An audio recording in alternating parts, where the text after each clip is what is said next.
Every week I collect tweets that I don't know where to fit into other stories, so I collect them and I share them. So these are the tweets of the week. Let me show you what I collected this week.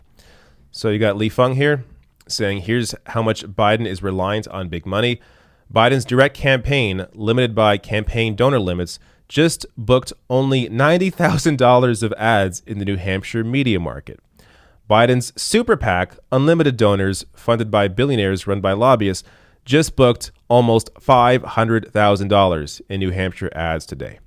So Biden started the campaign swearing off super PACs, acting like, oh yeah, I'm also going to do what Bernie's doing, not taking any corporate money, not taking any super PACs. I'm going to, run my campaign like I actually give a shit. And he doesn't. So he ended up taking it on a super PAC because Biden wasn't able to raise the money he wanted to raise without it. So this super PAC is doing all this work for him, running all these ads in New Hampshire, essentially keeping his campaign afloat. So good piece of information there from Li Feng.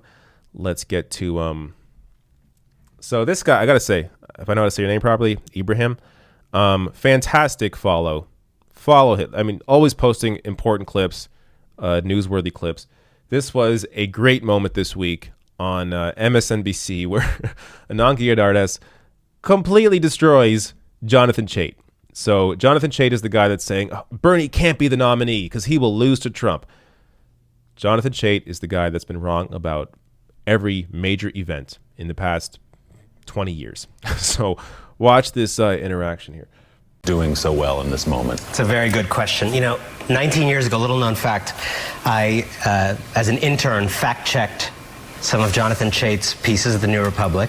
I'm not sure I can help him now with this argument because I don't think it is our job as journalists to predict, right? And I think one of the points that was made when Jonathan wrote his piece, which was thoughtful and a coherent argument, but I think inherently getting into this terrain of predicting.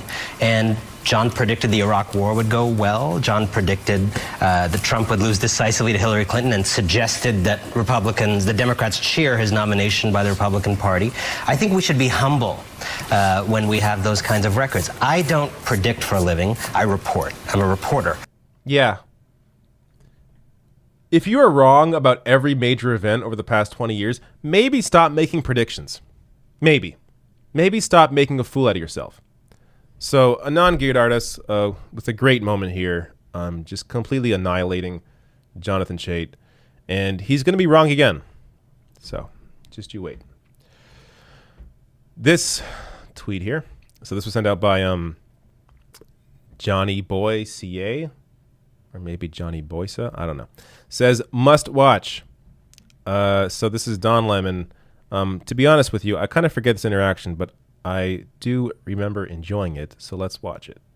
For last, because you and I had a conversation, I thought, and this was me, that just sort of observing that people had sort of written off Bernie Sanders after the heart attack, saying, and here he is. It could win. I mean, you can say he did win, because I agree with Astead. It's pretty close. I think they both won. Yeah. But do you think they're going to... They both overperformed or outperformed expectations, I think. So I'm wondering, do you think that they're going to miss out on the bounty? So I never thought he was counted out, and not at all. And I thought he was going to win Iowa. So I think there were a lot of people who thought that. So it's true that because Mayor Pete kind of came out of nowhere in this cycle, that it is a bigger deal that he won there.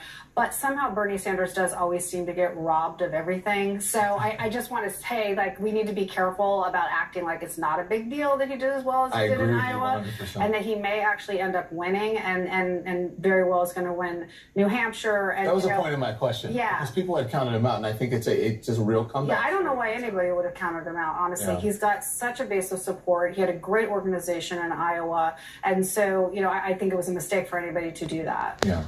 And ground game is everything in Iowa. Right, exactly. Yeah. Yeah. And I understand that strategically that what Mayor Pete did was probably the right thing to do, but I found it slightly sleazy.